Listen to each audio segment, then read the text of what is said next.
Welcome back to Travel in Lit.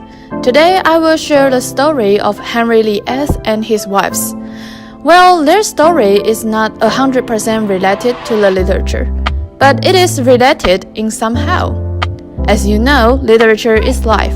Okay, let's start it. Do you know who is Anne Boleyn? If not, then do you know who is Henry VIII?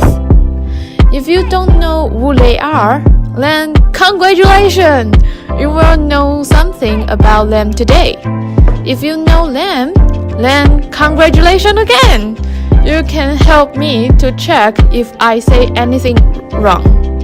Before I started, tell me who is your favorite king or queen in history? First of all, the short introduction of Henry VIII and Anne Boleyn. Henry VIII was the King of England.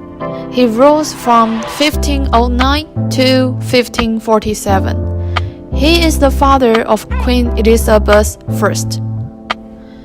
In his lifetime, he had 6 wives. They are Catherine of Aragon, Anne Boleyn, Jane Seymour, Anne of Cleves, Catherine Howard, and Catherine Parr. Anne Boleyn was the second wife of Henry VIII and the mom of Queen Elizabeth I. Now you might ask, why Henry VIII can have 6 wives? Did his wife live shortly? Well, in some sense, yes. The first wife was his elder brother's wife, but his elder brother died, so Henry VIII must to marry her. After they married, Catherine cannot born a boy baby as the heir. Then he started to find a lover which was a maid of Catherine, that is Anne Boleyn. Anne Boleyn wants to become a queen, so she asked Henry VIII to divorce with Catherine. Anne said she will born a boy baby. At that time, it was impossible to divorce because it was the age of Serapopism. Thus, Henry VIII against to the Roman Catholic Church and created Church of England so that he can marry Anne Boleyn. But even Anne Boleyn became the queen, she didn't born a boy heir. Instead, she born Elizabeth I. After Elizabeth I, Anne had pregnant many times, but at the end, the babies were not miscarriage nor fetal death. Interested to another girl, which was a maid of Anne. As we know, the third wife of Henry, Jane Seymour. Henry wanted to have a boy heir, which Anne cannot do for him. So he wanted to marry Jane as soon as possible to born a baby. He must think a reason to divorce with Anne. He put adultery as the sin of Anne Boleyn and put her into Tower London in 1536. After 17 days, Anne Boleyn was executed and buried in Tower London.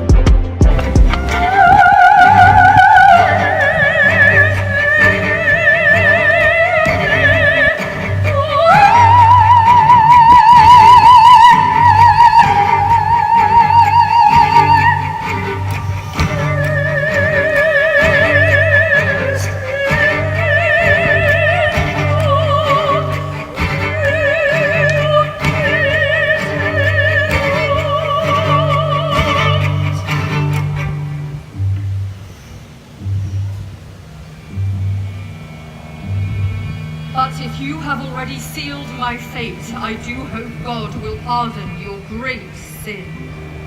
For Judgment Day then looms for both of us.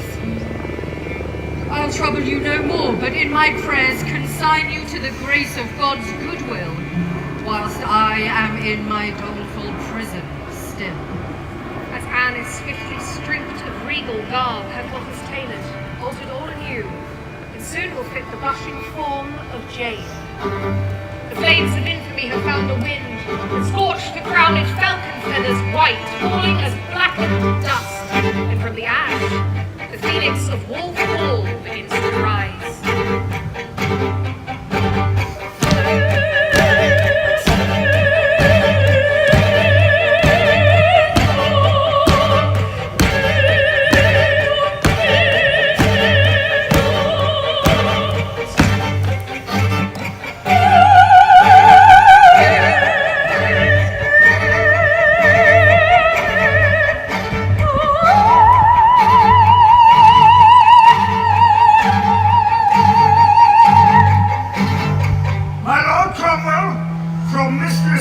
again, and just this morning the Queen's almoner, I bring you word of Henry Norris, the King's own trusted counsel, though with the Queen again at Greenwich. Sir Norris, I have oft been held in great wonder as to why, after all this time, you stall.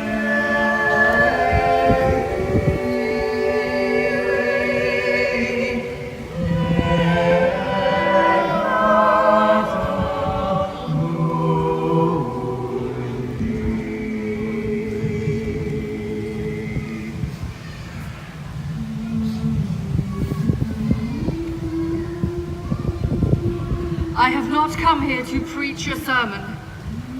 I am here to die according to the law, for by the law I'm judged, and so won't speak against it. All I come here for is death. If ere in life I did offend the king, well now in death I shall my sins atone. I'm not here to speak of what I am accused. That is no concern of anyone here. I speak to ask you to pray for the life of the king, my husband and sovereign lord. With my death I wish nothing but goodwill. Pray for him. Be not sorry to see me die, but pardon me my sins. Now I take leave of you and the world. May all pray for me. Lord have mercy. To God I commend my soul.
Okay, that is the short story of Henry VIII and the Queen Anne Boleyn.